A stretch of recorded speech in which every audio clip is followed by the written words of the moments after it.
Good evening. The Independent Electoral Commission says load shedding could affect preparations for next year's general elections, but the electoral body says it's planning around load shedding and its effects. This as the IEC launched a special edition of the South African Journal of International Affairs. The Journal of International Affairs is a publication that contributes to electoral scholarship. It also aims to empower electoral management bodies around the world. The publication will be distributed around the world to help curb democratic decline.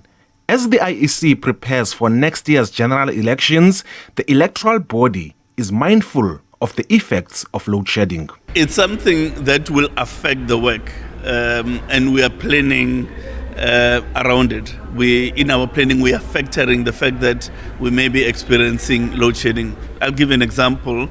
There are printing plants throughout the country who are going to be printing the ballot paper. We need to ensure that load shedding does not affect the operation of the printing of the ballot paper, because the ballot paper must be printed in a set time period. If we can't do it within that set time period, we may be in trouble. So all those elements have been considered in the plans that are already on the table. The IEC is still in consultation with President Cyril Ramaphosa on the date of the election. They have intensified and they'll soon be concluded. And we hope that he'll be in a position to take the country into confidence as to when the election date would be. Next year's elections are expected to be the most fiercely contested elections since 1994, with the latest poll putting the ruling ANC at winning with 50%. The electoral body is unfazed by concerns in some quarters of possible vote rigging, saying there are many safeguards.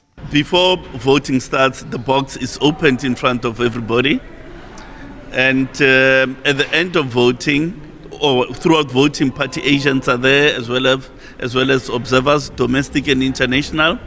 Counting happens at the voting station. There is no transportation of uncounted ballots. A result is declared per voting station. All we do is to aggregate the result that has already been declared at the voting station. So in those circumstances, possibilities for rigging are minimal. The SADC Electoral Bodies Forum is also closely watching. We'll be coming here to observe. There will be a pre-assessment observer mission where we'll come to South Africa, talk with the IEC South Africa. They will tell us what kind of assistance they need from us as a forum. We will then talk to the other members of the forum. The SADC Electoral Commission Forum says it will also send an observer mission. Ulelani Philip, SABC News. For more on this, we're now joined by Professor Erwin Schwella, who is the Dean of the School of Social Innovation at the Hugenote College, and he joins us via a video link. Professor, thank you so much for joining us here on the late edition at SABC News. Maybe first, let's start off with just your reaction when it comes to the IEC saying that, the elections preparations may be threatened, especially when it comes to South Africa dealing with load shedding. I know that for South Africans, this is nothing new. Dealing with load shedding, and if the IEC is also raising its concerns, should we be concerned? Well, thank you for the opportunity. Let's start by saying elections are very sensitive and technically difficult processes in a country such as South Africa, with its wide expanses, its deep rural areas. And it will actually be well served if it happens in the light. Elections in some ways symbolically throws the light on the will of the people. Now that's symbolic, but it's also real. When we then have the possibility of power cuts and darkness occurring, it does not only affect the day of the election. As Mr. Mamabola rightly pointed out, this is going to be an election where there will be about 40 or 50 names and parties on a ballot list. This will be an election where there will be a huge contestation. And what we should consider is that it is also about technical issues. this is also about the legitimacy of the election. We already have a kind of a trend that people stay away, they don't go to vote. So when they have to go during load shedding, they may not go.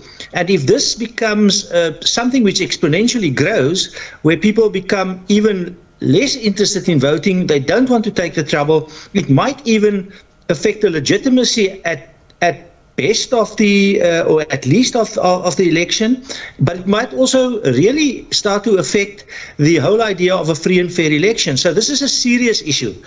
Final point for now. We have been promised since 2013, and most recently also by the President and the Deputy President, that load shedding will end. The question is, what does the President and the IEC know in their conversations, which we don't know, because from what we were told, the lights would be on next year. So somehow this is not a good indication for load shedding as well as for the election. And you speak about the legitimacy of the elections, and of course when you look at the integrity of these elections, should government be prioritizing giving South Africans electricity? And one would say that during the Springbok or the Rugby World Cup, when the Springboks were playing, we had electricity. Do you think that right now they should be looking at a plan of some sort to ensure that the integrity of these elections is something that is looked into? Well, the integrity hinges on the whole idea of it being free and fair, and therefore its legitimacy. I have been informed from sources that there is an issue around when the elections have to take place. Mr. Mamabolo also mentioned that. And it is about, we know that load shedding before the elections will have a huge impact on voter behavior. One of the factors identified as what can change voter behavior is load shedding and long periods of load shedding, like stage 4 to 6. Now, if the government decides to have an early election, then of course they may not have solved the deeply systemic problems of Eskom. And that might mean that they want to postpone the election. However, if they postpone the election to the latest it can be, which is probably August, they will have to pump huge amounts of diesel to keep the grid and the electricity generation going. That will be at huge cost to South Africa. So all in all, this whole thing about load shedding impacts on the complete system, the legitimacy, the efficiency, the technical aspects of the whole system. And that in some ways is very, very concerning. And when it comes to voter behavior, you just touched on that. When it comes to trying to persuade South Africans to go out there and vote in their numbers, how do you do that when someone is sitting at home and has no electricity? Do you think that this is something that will also deter people from getting to the polls and voting for a particular party? I have no doubt about it. There's a lot of evidence over the years that when the weather is not good, then the electorate stays away.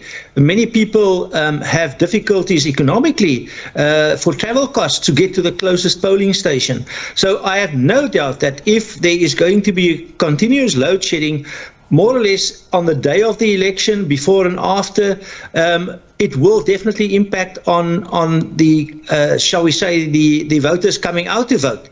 And over and above that, what will happen if, for example, the load shedding then occurs after the election during the counting period, when there's huge kinds of tensions in the country, and in some ways it impacts on, the whole perception of legitimacy.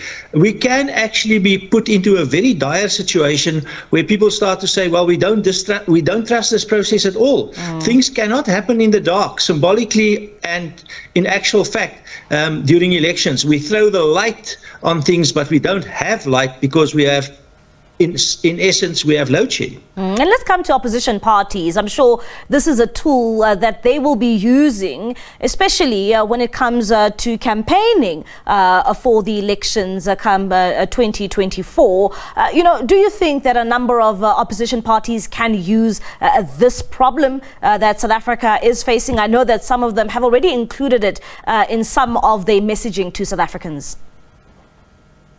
in all of the deeper systemic analysis of the dynamics around this election, one of the most important factors which will contribute to support for either the opposition parties or the current governing party, the African National Congress, is exactly the long set of issues with Eskom and load shedding, which includes a lot of aspects of corruption, maladministration, and linked to that, the fact that if it continues, it just in so many ways disadvantages people, in so many ways irritates people, that the opposition is using it, will be using it, and the ANC will have to try and find ways of mitigating that, and that might mean that they will once again spend billions of rands getting into a bigger deficit in terms of our national fiscal situation. And what makes these elections so important? I mean, it's 30 years since 1994, and